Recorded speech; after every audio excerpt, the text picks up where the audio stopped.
యాజకులుగా పిలుచుకున్నాడు.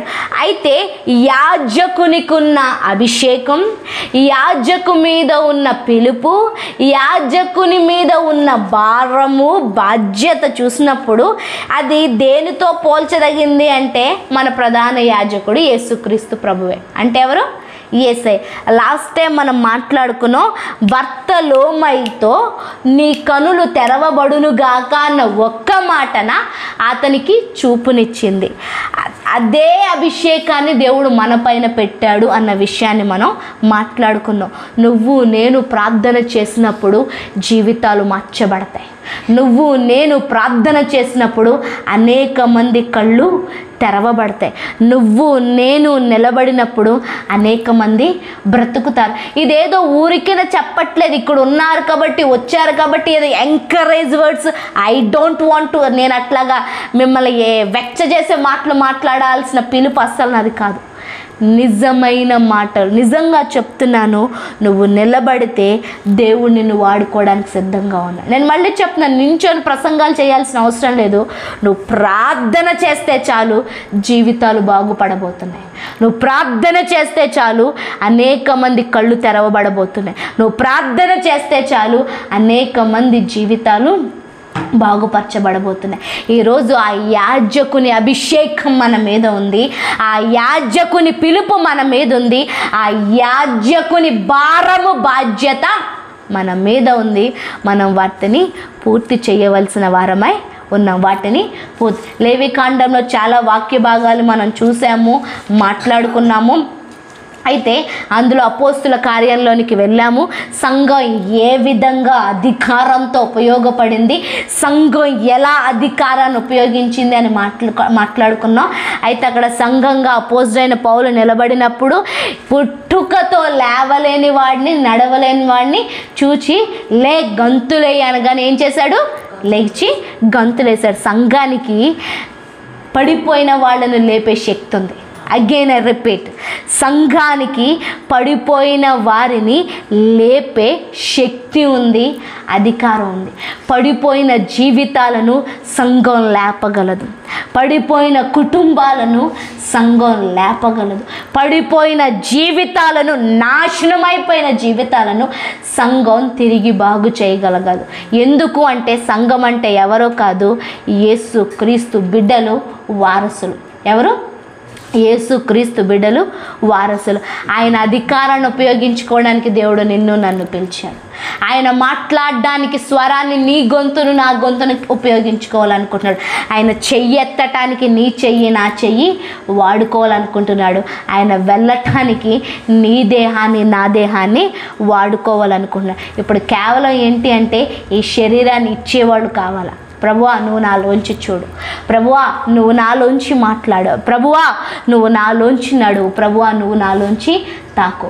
ఎప్పుడైతే అపోజిట్ అయిన పౌలు అలా తన దేహాన్ని, తన శరీరాన్ని, తన ఆలోచనల్ని, తన భారాన్ని, తన ఫీలింగ్స్ని, తన ఎమోషన్స్ అన్నిటినీ కూడా దేవుడికి అప్పజెప్పాడో ప్రపంచాన్ని తలకిందులు చేసేవాడిగా పేరు పొందాడు. ఏం చేశాడు? ప్రపంచాన్ని. నిజంగా చెప్పాలంటే కొత్త నిబంధనలో సకానికి పైగా ఎవరు రాశారు?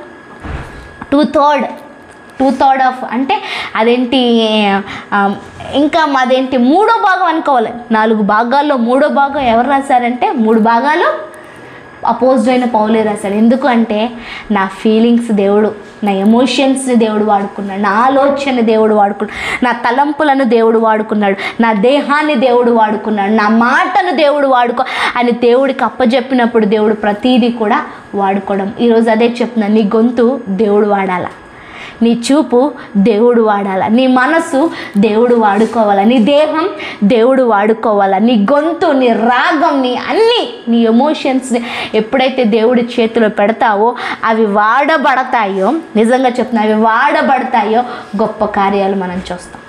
అనేక మంది జీవితాల్లో గొప్ప కార్యాలు చూస్తే ఇది అబద్ధం కాదు. I'm not saying it's not అవన్నీ కూడా చెప్పట్లేదు. గత వారం 2 వారాలుగా are you checking my YouTube? నా యూట్యూబ్ చూస్తున్నారు. 2 వారాలకి షార్ట్ వీడియోస్ వస్తున్నాయి, రీల్స్ ఎడిటింగ్ చేసి వస్తున్నాయి. ఎడిటింగ్ చేసి ఎవరు చేస్తున్నారు తెలుసా? ఒక పాస్టమ్ చేస్తుంది. అమ్మాయి ఎవరో తెలుసా? నా ఆత్మీయ కుమార్తె. కొన్ని సంవత్సరాల క్రితం ఇట్లాగే ఒక మీటింగ్, దీనికంటే కొంచెం పెద్దది హాలు, ఆ మీటింగ్కి వచ్చింది. వాళ్ళ అత్త వాళ్ళను పిలిస్తే అమ్మాయిని రా రా రా అనేసి తీసుకొని వచ్చారు. తీసుకొని వస్తే అమ్మాయి జస్ట్ వీళ్ళు భరించలేం బాబోయ్, పిలుస్తున్నారు రాకపోతే మళ్ళీ అది ఇది ఇది అంటారు అనేసి ఇంకా భరించలేక ఒక గంట ఉండి వెళ్ళిపోదామని వచ్చి కూర్చుంది. దేవుడు మాట్లాడుతున్నాడు. అప్పుడు నా ఏజ్ 18 years, 18 సంవత్సరాలు. మాట్లాడుతుంటే ఆ అమ్మాయిని చూసి నేను మాట్లాడాను, దేవుడు తండ్రి హృదయాన్ని పిల్లల తట్టు తిప్పుతున్నాడు, అలాగ నీ జీవితంలో కార్యం జరగబోతుంది, ఈ రోజు నుంచి ఒక టర్నింగ్ పాయింట్లోకి నువ్వు వెళ్ళబోతున్నావు అని చెప్పాను. అమ్మాయి ఆశ్చర్యపోయింది. ఇంటికి వెళ్ళగానే ఎన్నో సంవత్సరాలు ఆ అమ్మాయిని వదిలేసి వెళ్ళిపోయిన వాళ్ళ డాడీ ఇంటికి వచ్చాడు. ఏడుస్తూ ఫోన్ చేసింది నాకు, మా డాడీ వెళ్ళిపోయి ఎన్నో సంవత్సరాలు అవుతుంది, మమ్మల్ని వదిలేసి వెళ్ళిపోయాడు. ఇందాక మీరు ఒక వాక్యం చెప్పారు కదా పొద్దుట, తండ్రి హృదయాన్ని పిల్లల తట్టు దేవుడు తిప్పుతున్నాడు అనేసి. నిజంగా అక్క, మా డాడీని దేవుడు తీసుకొచ్చాడు. ఆ రోజు నా వెనకాల నిలబడింది, స్టిల్ ఇప్పటికీ నా వెనకాల. నేను ఏం చెప్తే అది వాళ్ళ మమ్మీ గల్ఫ్లో ఉంది ఫైనాన్షియల్ వల్ల, ఆయనేమో వదిలేసి వెళ్ళిపోయాడు కదా, అంత స్ట్రెంగ్త్ ఏం లేదు. అమ్మాయిని హాస్టల్లో జాయిన్ చేశారు. హాస్టల్ జీవితాలు ఎట్లా ఉంటాయో తెలుసా? చెప్తాను వినండి. ఆ హాస్టల్లో అమ్మాయి మందు తాగింది. ఏ మందు కాదు, ఆల్కహాల్, సిగరెట్స్ తాగింది. ప్రేమించింది చాలామంది. నిజంగా చాలా జరిగాయి. వాటన్నిటి నుంచి దేవుడు అమ్మాయి నిలబడి సాక్ష్యం చెప్పింది, నేను మందు తాగాను, నేను సిగరెట్స్ తాగాను, నా జీవితం ఎట్లా రౌడీలాగా తిరిగాను. ఈ ఊరు వచ్చినప్పుడు మాత్రం ఎవరికి తెలియనట్టు వాళ్ళ అత్త పాస్టరమ్మ, వాళ్ళ అత్త మేనత్త, నాన్న వాళ్ళ చెల్లి పాస్టరమ్మ గారు అనమాట. మా అత్త గోల తట్టుకోలేక తిట్టలేక నేను అట్లా ఉండదు.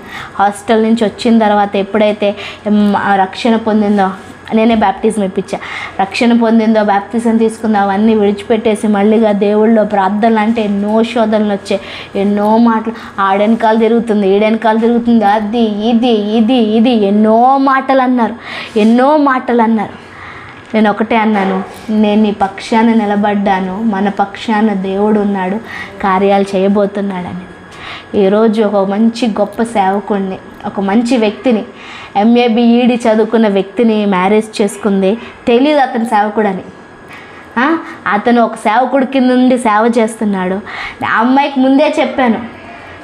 ఒకరోజు ఈ మాటలన్నీ భరించలేక కూర్చొని పురుగుల మందు తెచ్చుకొని తాగేద్దామనేసి పక్కన పెట్టుకుంది. ఇంకా ఓపెన్ చేస్తుంది బాటిల్. దేవుడు నాకు ప్రార్థన చేసుకుంటే చూపించాడు ఆ అమ్మాయిని, పురుగుల మందుని. వెంటనే మధ్యరాత్రి ఫోన్ చేశాను, ఏం చేస్తున్నావు నువ్వు అన్నాను. షాక్ అయిపోయింది అమ్మాయి. ఏందక్క అంది. నువ్వేం చేస్తున్నావు దేవుడు నాకు చూపించాడు, అది స్టాప్ చేయన్నాను. అక్క నీకెట్లా తెలుసక్క? నాకు దేవుడు చూపించాడు, నువ్వు పురుగుల మందు పట్టుకున్నావు అనేసి. అంటే ఒకటే మాట చెప్తున్నానమ్మా, ఈరోజు నువ్వు చావటానికి సిద్ధంగా ఉన్నావు, కానీ ఈ లైఫ్ నువ్వు దేవుడికి ఇస్తే దేవుడు నిన్ను అనేక మందిని బ్రతికించడానికి ఉపయోగించుకోబోతున్నాడని. ఆ మాట ఇప్పటికి ఎన్ని 100 సార్లు చెప్తుందో అమ్మాయి. అక్క ఈరోజు నేను సేవకురాలను అయ్యాను, సేవ చేస్తున్నాను, అనేక మంది జీవితాలను నేను బాగుపరుస్తున్నాను. నేను ఎట్లా వాక్యం చెప్తున్నాను, వాళ్ళ హస్బెండ్ ఎప్పుడు అదే మాట అంటాడు, సిస్టర్ గారు మిమ్మల్ని దింపేస్తుందండి, మీరు ఎట్లా వాక్యం చెప్తుందో అట్లా చెప్తుందండి వాక్యం. ఆ అమ్మాయి ముందు నేను కూడా నిలబడలేనండి. వాళ్ళ హస్బెండ్ సేవకుడు చెప్తాడు ఆ మాట. ఆ అమ్మాయి ముందు ఆ అమ్మాయి నిలబడి వాక్యం చెప్పిందంటే నేను కూడా అట్లా నడిపించారండి మీరు. ఈరోజు ఒక 150-200 మంది సంఘానికి వాళ్ళిద్దరు సేవకుల కింద ఉన్నారు. వాళ్ళు మళ్ళీ చర్చ్ కట్టుకోవడానికి స్థలం కొనబోతున్నారు. త్వరలోనే వాళ్ళు చర్చ్ కట్టుకోబోతున్నారు. ఈరోజు గొప్ప సేవ వాళ్ళు చేస్తున్నారు. ఒకటే మాట చెప్తున్నాను, మాటకు లోబడండి. వాట్ ఈజ్ అవర్, నేను చెప్తున్నాను కొన్ని సంవత్సరాల క్రితం నేను కూడా నథింగ్ వేస్ట్, కానీ ఒక మాట నా జీవితాన్ని మార్చింది. ఈరోజు ఆ ఒక్క మాట నీ జీవితాన్ని మార్చటానికి సిద్ధంగా ఉంది. ఆ మాట నమ్ము. చెడిపోయిన మన జీవితాలను బాగు చేయటానికి యేసయ్య వచ్చాడు. మనము అనేక మందిని బాగు చెయ్యటానికే దేవుడు మనల్ని పిలుచుకున్నాడు. ఈరోజు సంఘానికి ఉన్న ప్రాముఖ్యత ఏంటంటే పాడైపోయిన ప్రతి దాన్ని మనం పాడు చేయగలం, పడిపోయిన ప్రతిదీ మనం తిరిగి కట్టగలం, నాశనం అయిపోయిన వాటిని అన్నిటినీ కూడా తిరిగి మనం బాగు చేయగలం. ఆ అభిషేకాన్ని దేవుడు సంఘం మీద పెట్టాడు. అభిషేకాన్ని దేవుడు సంఘం. నీ పాత్ర ఏంటి అంటే ప్రార్థన చెయ్యాలేమో, సాక్ష్యం చెప్పాలేమో, పాట పాడాలేమో, నిలబడాలేమో. చెప్తున్నాను, ఏది ఈజీగా తీసుకోవద్దు. ఒక పాట నా జీవితాన్ని రక్షించింది. నేను రక్షణ పొందటానికి ఒక్కటే కారణం, ఒక పాట, ఒక్క పాట. నేను మీటింగ్కి వెళ్ళడానికి కూడా కారణం అదే, ఒక పాట. చాలా బాగా పాడుతున్నారని మీటింగ్కి వెళ్ళాను. ఆ మీటింగ్లో పాస్టర్ గారు పాట పాడి సాక్ష్యం చెప్పారు. ఆ పాట నా జీవితాన్ని మార్చేసి ఈరోజు ఇక్కడ నిలబెట్టింది. వేల మంది ముందు నిలబెడుతుంది, వందల మంది ముందు ప్రసంగం చెప్పేలా చేస్తుంది. ఈరోజు అదే చెప్తున్నాను, దేవుడు మనతో మాట్లాడే ఒక్క మాట చాలా విలువైనది. ఆ ఒక్క మాటను పట్టుకుందాం. ఏదో చెప్పేస్తున్నారు కదా ఎవరి కోసమోలే అని అనుకోవద్దు, ఎవరి కోసమో అని అనుకోవద్దు. హెబ్రీలకు రాసిన పత్రిక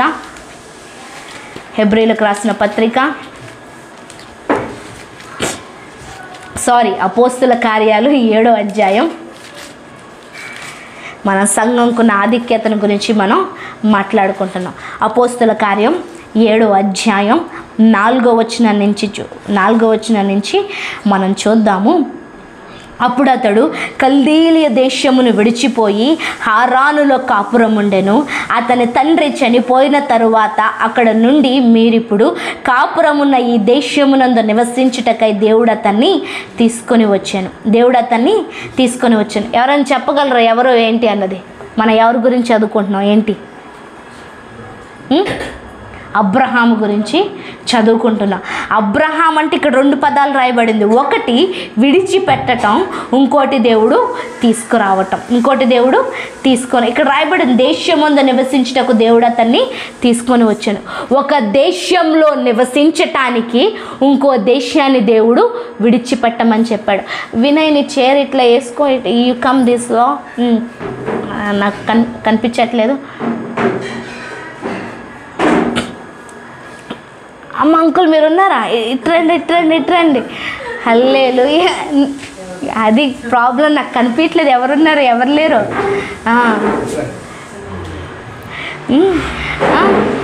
దేవుడు దీవించటానికి కొన్ని సూచనలు ఉంటాయి, దేవుడు వాడుకోవటానికి కొన్ని కారణాలు ఉంటాయి, దేవుడు నిలబెట్టుకోవటానికి చిన్న చిన్న కీ పాయింట్స్ చాలు. ఎందుకు why God increased the nation of Israel, ఎందుకు ఇజ్రాయెల్ దేశాన్ని దేవుడు హెచ్చించాడు, గొప్పగా చేశాడు అంటే ఒక్కటే కారణం, అబ్రహాము విడిచిపెట్టమన్న దాన్ని విడిచిపెట్టాడు. కొన్నిసార్లు విడిచిపెట్టడం చాలా నొప్పిగానే ఉంటుంది, కానీ విడిచిపెట్టిన తర్వాత దేవుడు అనేక మందికి ఇచ్చేవాడిగా చేస్తాడు. అబ్రహాం నిజంగా తన దేశాన్ని, తన బంధువుల్ని, తన తండ్రి అయితే చనిపోయాడు, కానీ ఇప్పుడు తండ్రి చనిపోయాడని సొంత ఊరిని వదులుకోం కదా. మనకంటూ ఎంతో కొంతమంది బంధువులు కానీ స్థలాలు కానీ, ఇప్పుడు స్థలము ఇల్లు మనకు ఒక భరోసానిస్తుంది, పర్లేదా ఉన్నాయిలే అనేసి.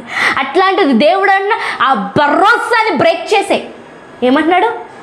నేను తప్ప వేరొక భరోసా నీకు ఉండకూడదు, నేను తప్ప వేరొక ధైర్యం నీకు ఉండకూడదు, నేను తప్ప ఇంకో ఆలోచన నీకు ఉండకూడదు. ఆ దేశాన్ని విడిచిపెట్టేసి ఎందుకు విడిచిపెట్టమన్నాడో కారణం కూడా చెప్పాను. Again I'm repeating it. అది ఒక అన్య దేశం. ఏ దేశము?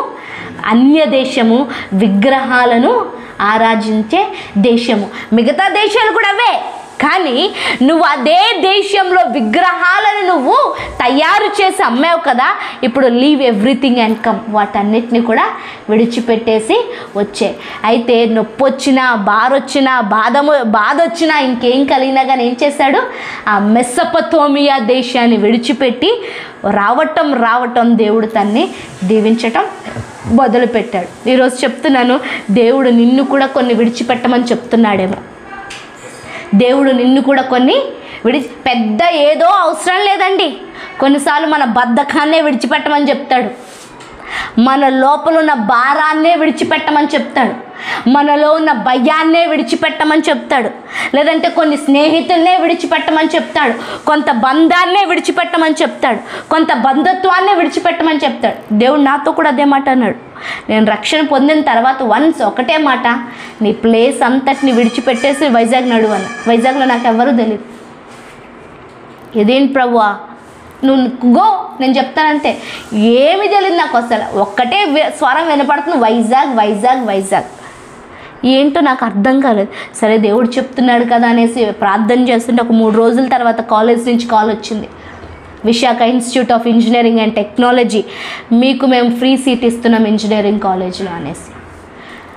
మీకెట్లా యాక్చువల్గా మనం కౌన్సిలింగ్ పెట్టుకుంటే మనం వెళ్ళి తిరిగితే అప్పుడు అక్కడ కాలేజ్లో సీట్ ఇస్తారు, కానీ వాళ్ళు నాకు ఫోన్ చేశారు.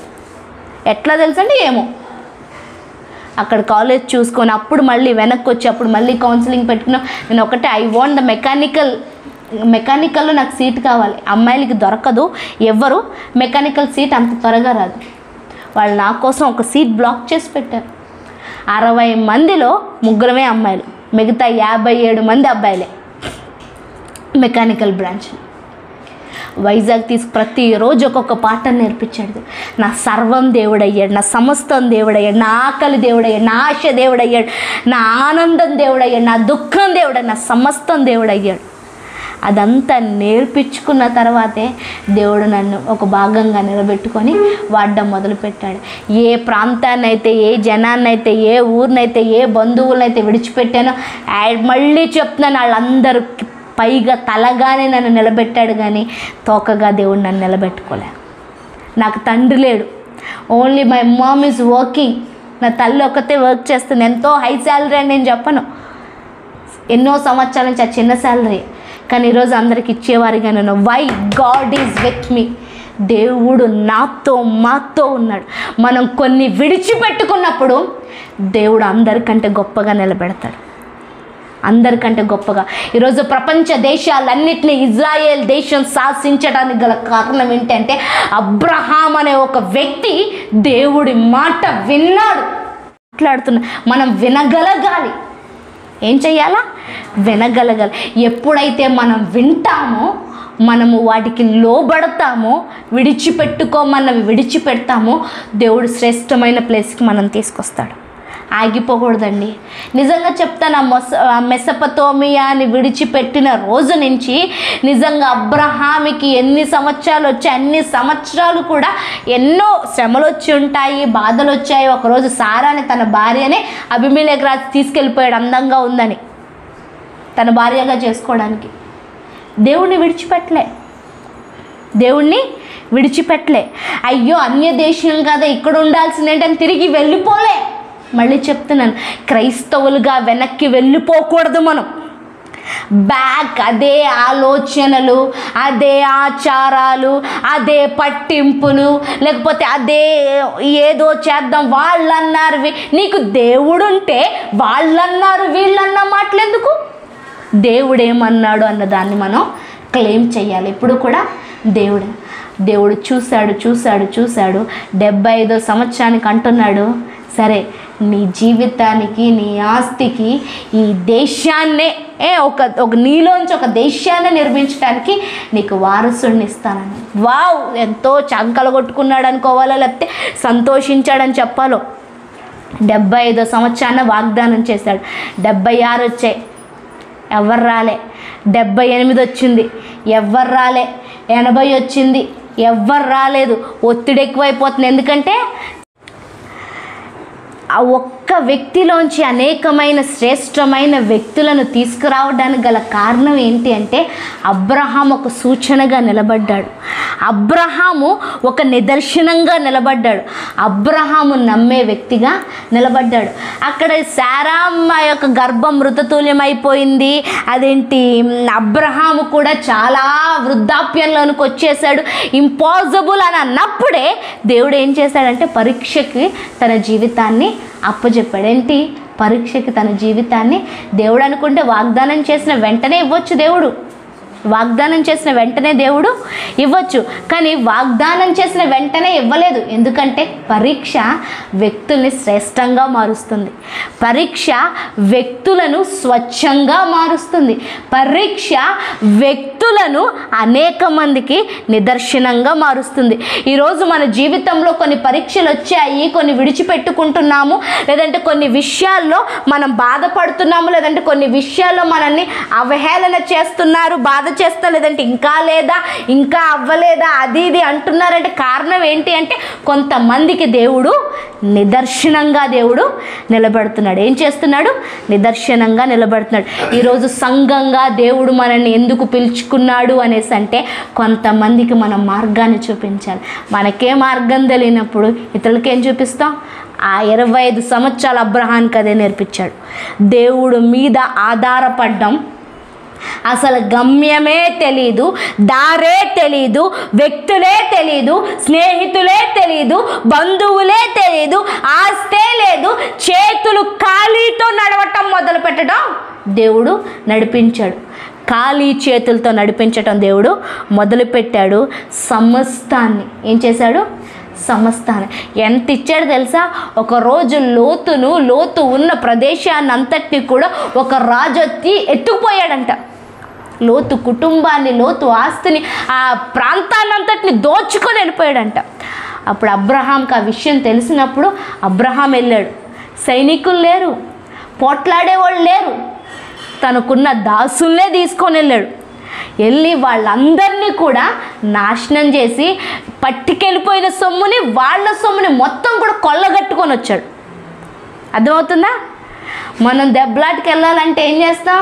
గట్టిగా మాట్లాడి గొంతున్నోళ్ళని, అవసరమైతే 2 వేసేవాళ్ళని తీసుకొని వెళ్తాం. అబ్రహాంకి అట్లేం లేదు. ఏమయ్యా అంటే ఒకటే అంటాడు, నన్ను పిలిచిన దేవుడు నాకు ముందుగా నడుస్తున్నాడు, నన్ను పిలిచిన దేవుడు నాకు కావలా కాస్తున్నాడు, నన్ను ఓడిపోనివ్వడు, నాకు సంబంధించినది ఏది కూడా శత్రువు చేతిలో ఉండటం నా దేవుడికి ఇష్టం లేదు. నాకు సంబంధించింది ఏది కూడా శత్రువు దోచుకుంటే నా దేవుడు ఊరుకోడు అన్న విశ్వాసం ఏం చేసిందంటే శత్రువుని బలహీనుని అయ్యేలా చేసింది. మరి అవతలోళ్ళు ఇప్పుడు ఒక ఊరినే కొల్లగొట్టుకొని వెళ్ళిపోయారంటే వాళ్ళు ఎంత బలవంతులు ఆలోచించండి.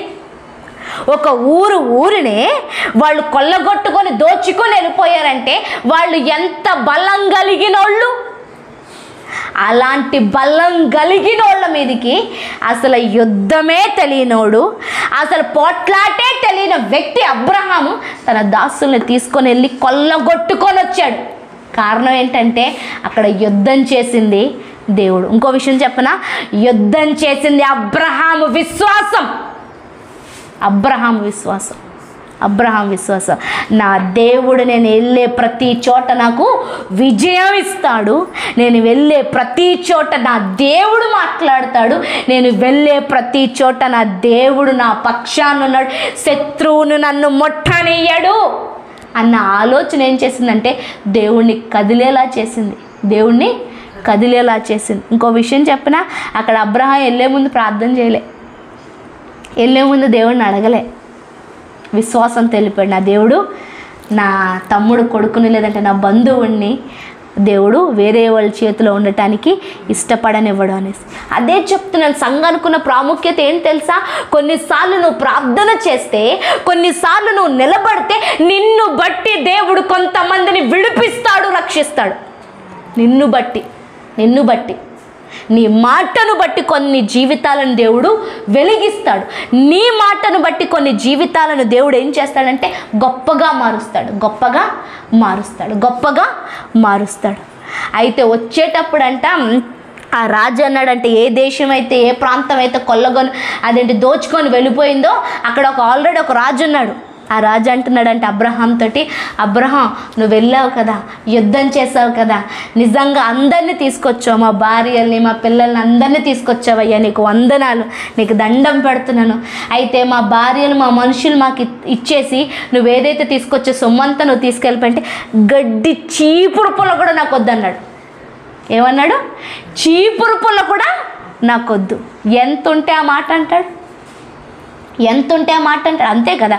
ఇప్పుడు నా దగ్గర 10 లక్షలు ఉన్నాయి, నువ్వు వచ్చి అక్క 100 రూపాయలు తీసుకో అక్క, 100 రూపాయలు తీసుకో అక్క అంటే నేను ఏమంటాను? ఎందుకురా, వద్దురా, నా దగ్గర ఉన్నాయిరా. ఏమంటాను? నా దగ్గర ఉన్నాయండి. అట్లాంటి నా దగ్గర చిల్లి గవ్వ కూడా లేదు, రూపాయి కూడా లేదు. అట్లాంటప్పుడు నువ్వు రూపాయి ఇచ్చినా 10 రూపాయి ఇచ్చినా తీసుకో అంటే నేను తీసుకుంటాను. అక్కడ అబ్రహాము ధనికుడుగా ఉన్నాడని మాత్రమే మాట్లాడట్లేదు, ఒక శ్రేష్టమైన ప్రపంచానికి ఒక స్టేట్మెంట్ ఇచ్చాడు. రేపొద్దున్న నేను అబ్రహామును దీవించాను, కొల్లగొట్టుకొని వచ్చిన సొమ్మును అబ్రహాంకి ఇచ్చాను అన్న నీ నోటి మాట నాకొద్దు. దీవిస్తే నా దేవుడే నన్ను దీవించాలా, దీవిస్తే నా దేవుడే నన్ను దీవించాలా. నీది నాకేమి వద్దు, నువ్వే తీసుకొని వెళ్ళిపో, నువ్వే తీసుకొని వెళ్ళిపో. ఈరోజు మనకి అది లేదు, క్రైస్తవులుగా మనకి ఆ విశ్వాసం లేదు. దీవిస్తే దేవుడే దీవించాలన్న స్టేట్మెంట్లు లేవు. దోచుకుందామా, తెచ్చుకుందామా, ఎవడిస్తాడు, ఎక్కడైనా వస్తుందా, లేదంటే ఎంత ఇస్తారు, ఏంటి అని ప్రతిదీ కూడా we are calculate with the money. ప్రపంచం అంతట్లో బయట వెతుకుతున్నా. నేను అంటున్నాను, బయట వెతికిన లాళ్ళు యు విల్ నో, నువ్వు అది నథింగ్గానే ఉంటావు, నువ్వు ప్రాస్పర్ అవ్వవు. బయట వెతికినంత కాలము కూడా మనము హెచ్చింపబడము. కానీ ఎప్పుడైతే దేవుడే ఆశీర్వదించాలి అని దేవుడి వైపు చూస్తామో దేవుడు హెచ్చిస్తాడు, దేవుడు హెచ్చిస్తాడు, దేవుడు ఆశీర్వదిస్తాడు. ఇప్పుడు నేను వెళ్ళే మినిస్ట్రీ, ఇప్పుడు నన్ను లీడర్ కింద ఇన్ని సంవత్సరాలు నేను ఎప్పుడు అలా కనిపించలే. నేను మీటింగ్కి వెళ్ళాను, నా పని నేను చూసుకున్నాను, నేను నమ్మకంగా ఉన్నాను. కనీసం నేను ఫలానా అని కూడా ఎవరికి ఏం చెప్పలే. తగిన కాలంలో దేవుడు హెచ్చించాడు. మనం ఎవరి దగ్గరకు వెళ్ళాల్సిన అవసరం లేదండి, మన పిలుపులో మనం నిలబడితే చాలు. తగిన కాలంలో దేవుడు మనల్ని హెచ్చిస్తాడు, తగిన కాలంలో దేవుడు మనల్ని హెచ్చిస్తాడు. 5వ వచనం, ఆయన ఇందులో అతనికి పాదము పట్టునంత భూమినైనను స్వాస్యముగా ఇయ్యక అతనికి కుమారుడు లేనప్పుడే అతనికిని అతని తరువాత అతని సంతానమునకును దీనిని స్వాధీనపరుతునని అతనికి వాగ్దానము చేశాను. ఏంటంట? కుమారుడు లేనప్పుడే ఈ దేశమంతా కూడా నీదే అని ఎవరికి వాగ్దానం చేస్తాడంటే దేవుడు? అబ్రహాంకి వాగ్దానాన్ని చేశాడంట. దేంటి? స్వాస్యాన్ని, భాగాన్ని ఇస్తానని. ఇంకో విషయం చెప్పనా, అబ్రహాం చనిపోయాడు, పాదం పట్టేంత భూమి కూడా పట్టుకొని వెళ్ళలేదు ఎక్కడికి. కానీ ఈరోజు ఆ ఇజ్రాయెల్ దేశం అంతా కూడా దేవుడు ఆ జనాంగానికి, ఆ కుటుంబానికి, ఆ వారసులకి ఇవ్వటం జరిగింది. ఈరోజు నువ్వు సంపాదించుకున్నది నీకు ఉంటుందో లేదో తెలియదు, కానీ దేవుడిచ్చింది మాత్రం ఎవడు దోచుకోలేడు. దేవుడిచ్చిన పిల్లలైనా, దేవుడిచ్చిన ఆశీర్వాదమైనా, దేవుడిచ్చిన ఏ ఆలోచన జ్ఞానమైనా ఎవ్వడు దోచుకొని వెళ్ళలేడు. దేవుడు మాట్లాడతాడు. ఎందుకంటే రే, నేను ఇచ్చాను రా అబ్రహాంకి, నేను ఇచ్చాను. మిస్సైల్ వస్తున్నాయండి ఇజ్రాయెల్ దేశం మీదకి. 1, 2 కాదు, వేల సంఖ్యల్లో వస్తున్నాయి. మిస్సైల్ అంటే ఏంటి తెలుసా? ఒక్కటి పడితే ఇంకా భూమి మీద మళ్ళీ గడ్డి కూడా మొలవదు, కొన్ని సంవత్సరాల వరకు గడ్డి కూడా మొలవదు. అలాంటిది ఎన్ని వేల మిస్సైల్ వచ్చినా కానీ ఒక్కటి కూడా భూమి మీదకి రావట్లేదు, గాల్లోనే ఎగిరిపోతున్నాయి. గాల్లో యాంటీ మిసైల్స్ తోటి. చాలాసార్లు చెప్పారు, వచ్చిన మిసైల్ సముద్రంలో పడ్డదండి, వెళ్ళి మా మీదకి రాలేదు. ఎవరు పోరాడుతున్నారు? దేవుడి దక్షిణ హస్తం పోరాడుతుంది. అది కావాలా? నువ్వేం చెప్పగలగాల? నా దేవుడు నా పక్షాన నిలబడ్డాడు. సంఘానికి విశ్వాసం ఉండాలా. ఇప్పుడు సంఘాల్లో విశ్వాసం లేదు, సంఘాల్లో ఏం లేదు, విశ్వాసం లేదు. ఈరోజు చెప్తున్నాను, నువ్వెన్ని కలిగినా కానీ దేవుడి మీద విశ్వాసం, నమ్మకం, ప్రేమ లేకపోతే అవన్నీ కూడా వ్యర్థం, అవన్నీ కూడా వ్యర్థం. ఈరోజు దేవుడు సంఘానికి ఒక స్వాస్యాన్ని ఇచ్చానని చెప్తున్నాడు. 2, 1 భూమి మీద, 2 పరలోక రాజ్యంలో. 1 భూమి మీద, 2 పరలోక రాజ్యంలో. నేను మళ్ళీ చెప్తున్నాను, నీ పిలుపులో నువ్వు నిలబడినట్లయితే, దేవుడికి నమ్మకంగా ఉన్నట్లయితే, దేవుడి వైపే నువ్వు చూస్తున్నట్లయితే, నిజంగా సంఘాన్ని యాజకులుగా దేవుడు పిలుచుకున్నాడు అన్న పనిలో మనము ప్రార్థన అబ్బా తండ్రి నాయనా అని పిలిచే అవకాశాన్ని ఇచ్చావు. పిలవటం మాత్రమే కాదు తండ్రి, అబ్బా అని పిలవగా, తండ్రి అని పిలవగా, తండ్రి మా తండ్రివై మా సమస్త భారమును ఎత్తుకుంటున్నావు తండ్రి, మా సమస్త భారమును మోస్తున్నావు తండ్రి. సమస్త భారమును మోయువారులారా నా యొద్దకు రండి అంటున్నావు తండ్రి. నీకు వందనాలు అయ్యా. నీకు ఎంత మంచి తండ్రివి తండ్రి, ఎంత మంచి తండ్రివి అయ్యా. తండ్రిగా మమ్మల్ని లాలిస్తున్నావు, ఆదరిస్తున్నావు తండ్రి అయ్యా. తల్లిలాగా మమ్మల్ని హత్తుకుంటున్నావు తండ్రి అయ్యా. నీకు వందనాలు. నిన్ను కలిగినందుకు మేము ధన్యులమయ్యా, నిన్ను కలిగినందుకు మేము ధన్యులము తండ్రి, నిన్ను కలిగి ఉన్నందుకు మేము ధన్యులము తండ్రి.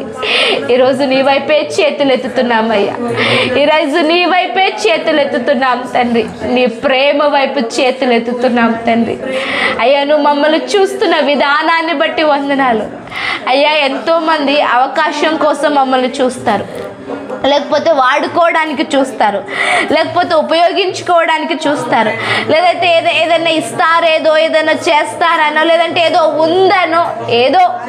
కానీ నువ్వు మా దగ్గర నుంచి ఏది ఆశ్రయించట్లేదు తండ్రి, నువ్వు మా యొద్ద నుంచి ఏది కోరుకోవట్లేదు. ప్రతిగా కేవలం మా ప్రేమను కోరుకుంటున్నావు తండ్రి, మా ప్రేమను. ప్రేమ అర్థం కాని వాళ్ళని ఎంతో మందిని ప్రేమించాం తండ్రి అయ్యా. తిరిగి ప్రేమించలేని వాళ్ళ వైపు మేము పరుగులెత్తుతున్నాం తండ్రి. కానీ ప్రేమ కలిగిన వాడవు తండ్రి, స్వచ్ఛమైన ప్రేమ కలిగిన వాడవు తండ్రి. ఈరోజు నీ వైపు తిరుగుతున్నాం తండ్రి. నీకు వందనాలు. నీ ప్రేమ చాలా మధురం, నీ ప్రేమ చాలా మాధుర్యం, నీ ప్రేమ చాలా లోతైనది, ఎత్తైనది తండ్రి. నీకు వందనాలు, వందనాలు, వందనాలు. యేసయ్యా నీకు వందనాలు, యేసయ్యా నీకు వందనాలు, యేసయ్యా నీకు వందనాలు, యేసయ్యా నీకు వందనాలు, వందనాలు, వందనాలు, వందనాలు, వందనాలు, వందనాలు. నీ ప్రేమను బట్టి వందనాలు అయ్యా. నీ సన్నిధానంలో తండ్రి సంపూర్ణ సంతోషం కలదయ్యా అయ్యా. నీ సన్నిధానంలో నువ్వు ఎక్కడుంటే అక్కడ సంతోషం తండ్రి, నువ్వు ఎక్కడుంటే అక్కడ సమాధానం తండ్రి. దాన్ని బట్టి నీకు వందనాలు, వందనాలు, వందనాలు, వందనాలు తండ్రి. మీకు స్తోత్రాలు, స్తోత్రాలు, స్తోత్రాలు, స్తోత్రాలు, స్తోత్రాలు.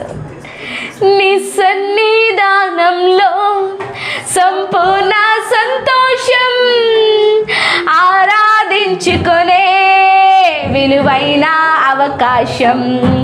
నీ సన్నిధానంలో సంపూర్ణ సంతోషం, ఆరాధించుకునే విలువైన అవకాశం. కోల్పోయినవన్నీ నాకు ఇచ్చుటకును, బాధల నుండి బ్రతికించుటకును.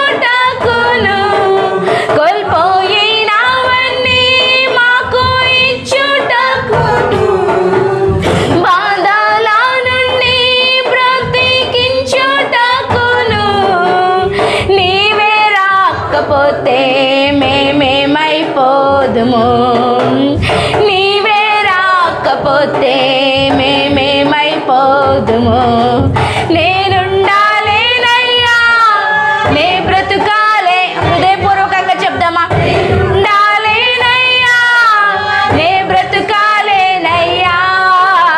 నీవే లేకుండా నేనుండాలేనయ్యా, నీ తోడే లేకుండా నే బ్రతుకాలేనయ్యా.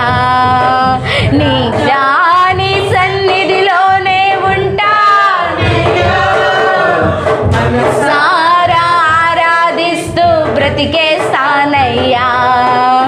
రాజా నీ సన్నిధిలోనే ఉంటానయ్యా, సారా ఆరాధిస్తూ బ్రతికేస్తానయ్యా. నేనుండాలేనయ్యా, నే బ్రతుకాలే. హృదయం అంతటితో చెప్దాం. ఉండాలేనయ్యా, నే బ్రతుకాలేనయ్యా. నీవే లేకుండా నేనుండాలేనయ్యా, నీ తోడే లేకుండా నే బ్రతుకాలేనయ్యా. బ్రతుకాలేనయ్యా, నీవే లేకుండా నేనుండాలేనయ్యా, నీ తోడే లేకుండా నే బ్రతుకాలేనయ్యా. ఒంటరి పోరు నన్ను విసిగించిన మనుషులెల్లారు నన్ను తప్పు పట్టినా, ఒంటరి పోరు నన్ను విసిగించిన మనుషులెల్లారు నన్ను తప్పు పట్టినా, ఒంటరి వాడే 1000 మంది అన్నావు, నేనున్నానులే భయపడకు అన్నావు, ఒంటరి వాడే 1000 మంది అన్నావు, నేనున్నానులే భయపడకు అన్నావు, నేనంటే నీకు ఇంత ప్రేమ ఏంటయ్యా, నేనంటే నీకు ఇంత ప్రేమ ఏంటయ్యా, నేనుండాలేనయ్యా, నే బ్రతుకాలేనయ్యా, నేనుండాలేనయ్యా, నే బ్రతుకాలేనయ్యా, నీవే లేకుండా నేనుండాలేనయ్యా, నీ తోడే లేకుండా నే బ్రతుకాలేనయ్యా, నీవే లేకుండా నేనుండాలేనయ్యా, నీ తోడే లేకుండా నే బ్రతుకాలేనయ్యా. రాజా నీ సన్నిధిలోనే ఉంటానయ్యా, మనసారా ఆరాధిస్తూ బ్రతికేస్తానయ్యా, రాజా నీ సన్నిధిలోనే ఉంటానయ్యా, మనసారా ఆరాధిస్తూ బ్రతికేస్తానయ్యా, నేనుండాలేనయ్యా, నే బ్రతుకాలేనయ్యా, నేనుండాలేనయ్యా, నే బ్రతుకాలేనయ్యా, నీవే లేకుండా నేనుండాలేనయ్యా, నీ తోడే లేకుండా నే బ్రతుకాలేనయ్యా, నీవే లేకుండా నేనుండాలేనయ్యా, నీ తోడే లేకుండా నే బ్రతుకాలేనయ్యా.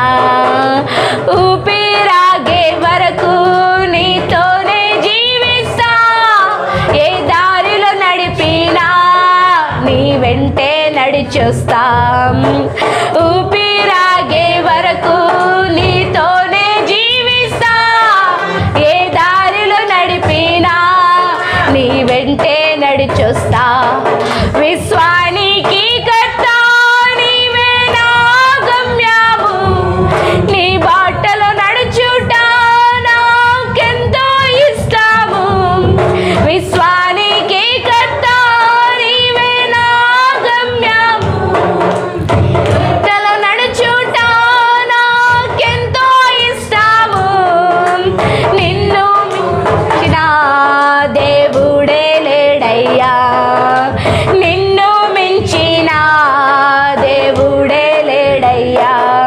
నేనుండాలేనయ్యా, నే బ్రతుకాలేనయ్యా, నేనుండాలేనయ్యా, నే బ్రతుకాలేనయ్యా, నీవే లేకుండా నేనుండాలేనయ్యా, నీ తోడే లేకుండా నే బ్రతుకాలేనయ్యా, నీవే లేకుండా నేనుండాలేనయ్యా, నీ తోడే లేకుండా నే బ్రతుకాలేనయ్యా. అవునయ్యా, విశ్వానికి కర్తవు తండ్రి, నా జీవితానికి ఆది నీవే, అంతము తండ్రి. ఈరోజు మరొకసారి నీతో ఒడంబడిక చేసుకుంటున్నాం తండ్రి, ఊపిరాగే వరకు తండ్రి నీతోనే ఉంటాను తండ్రి, ఊపిరాగే వరకు నీ వైపే చూస్తాను తండ్రి, ఊపిరి ఆగిపోయేంత వరకు నీకు నమ్మకంగా ఉండటానికి ప్రయత్నిస్తాను తండ్రి.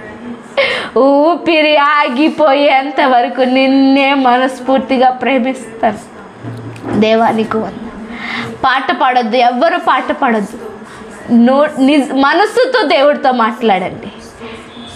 ఏదో పాట పాడడం, చప్పట్లు కొట్టడం కాదు ఆరాధన అంటే. దేవుడితో ఒక్కటైపోవటం, దేవుడితో మనసు విప్పి మాట్లాడటం. ఇంకోటి, దేవుడి స్వరాన్ని వినగలటం, దేవుడిని చూడటం. ఈరోజు దేవుడు మాట్లాడతానంటే అంతకంటే భాగ్యం ఏంటి మనకి?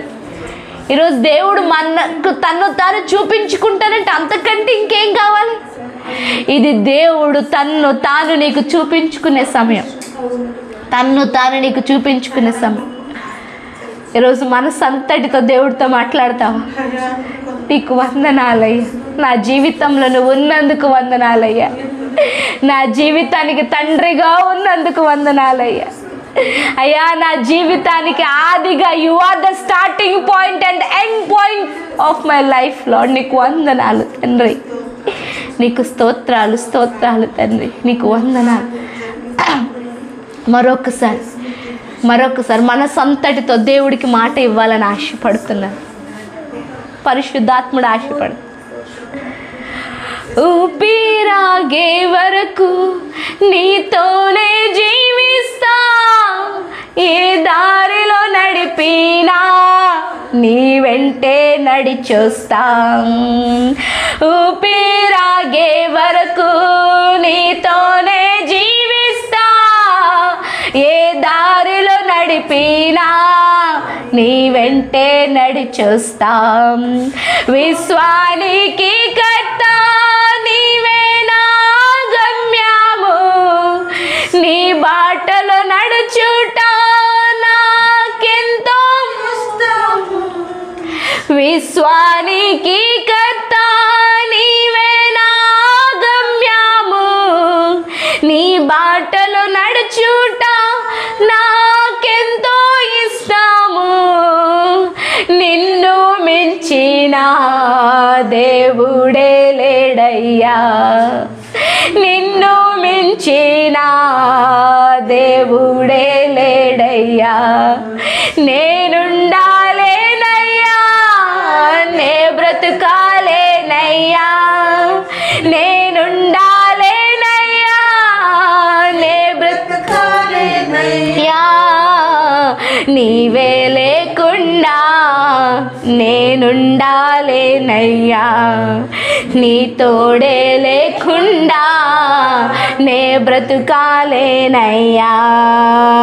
నీవే లేకుండా నేనుండాలేనయ్యా, నీ తోడే లేకుండా నే బ్రతుకాలేనయ్యా. మన సంతటి శబ్దమా?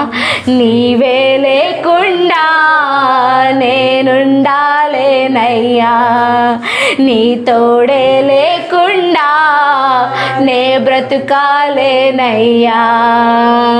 రాజా నీ సన్నిధిలోనే ఉంటానయ్యా, మనసారా ఆరాధిస్తూ బ్రతికేస్తానయ్యా. రాజా నీ సన్నిధిలోనే ఉంటానయ్యా, మనసారా ఆరాధిస్తూ బ్రతికేస్తానయ్యా. నేనుండాలేనయ్యా, నే బ్రతుకాలేనయ్యా, నేనుండాలేనయ్యా, నే బ్రతుకాలేనయ్యా. నీవే లేకుండా నేనుండాలేనయ్యా, నీ తోడే లేకుండా నే బ్రతుకాలేనయ్యా. నీవే లేకుండా నేనుండాలేనయ్యా, నీ తోడే లేకుండా నే బ్రతుకాలేనయ్యా. అవునయ్యా, నీకు స్తోత్రం. ఒకవేళ నువ్వు మా జీవితాల్లో లేకపోతే మేము ఎక్కడుందమోనైనా, నువ్వు పట్టించుకోకపోయి ఉంటే మా స్థితి ఏమవునో తండ్రి. నువ్వు లేవనెత్తకపోయి ఉంటే తండ్రి, నిజంగా మన్నులో మన్నై కలిసిపోదుమయ్యా, మన్నులో మన్నై కలిసిపోదు. కానీ ప్రతి దినము నీ వాత్సల్యతతో తండ్రి మమ్మల్ని ఎదుర్కొంటున్నావు తండ్రి. నీ ప్రేమతో మమ్మల్ని ఎదుర్కొంటున్నావు తండ్రి. అయ్యా, క్షమాపణ హృదయంతో మమ్మల్ని చేర్చుకుంటున్నావు తండ్రి. ఏ రోజుకి ఆ రోజు తండ్రి సమస్త చెడుని, కల్మషాన్ని తండ్రి తుడిచివేస్తూ తండ్రి మా మలినాన్ని శుద్ధి చేస్తూ తండ్రి అయ్యా, ఒక చంటి బిడ్డను తల్లి ఎత్తుకున్నట్లుగా తండ్రి నువ్వు మమ్మల్ని ఎత్తుకొని హత్తుకుంటున్నావు తండ్రి. నీకు వందనాలు యేసయ్యా, నీకు వందనాలు తండ్రి, నీకు వందనాలు. నువ్వు మాకు కేవలం దేవుడు మాత్రమే కాదయ్యా, మంచి తండ్రివి, గొప్ప తండ్రివి, ప్రేమించే తండ్రివి, అన్ని విషయాల్లో మాతో నిలబడే తండ్రివి. నీ అపారమైన ప్రేమను బట్టి వందనాలు, నీ కృపను బట్టి వందనాలు, నీ దయను బట్టి వందనాలు, నీ కనికరాన్ని బట్టి వందనాలు. మరోసారి ఈరోజు మా జీవితాలను నీ ముందు పెడుతున్నాం తండ్రి, నీకు అప్పచెప్తున్నాం తండ్రి. You speak to us Lord. మీరు మాతో మాట్లాడండి తండ్రి. అయ్యా, మీరు మా జీవితాలను దర్శించండి తండ్రి. నీకు స్తోత్రాలు, స్తోత్రాలు, స్తోత్రాలు. అయ్యా, మీరు దర్శిస్తే తండ్రి ఈరోజు ఒక నూతనత్వంలోనికి వెళ్తాం తండ్రి. ఒక నూతన అయ్యా ఇదిగో తండ్రి ప్రారంభాన్ని మేము మొదలు పెడతాం తండ్రి. అయ్యా, ఒక నూతన ఒక అడుగును వేయగలుగుతాం, ఒక ద్వారాన్ని మా కోసం తెరవమని అడుగుతున్నాం తండ్రి. నువ్వు చాలా గొప్ప దేవుడు తండ్రి. ఒక ద్వారం మూయబడితే 7 ద్వారాలు తెరిసేవాడు అంట తండ్రి.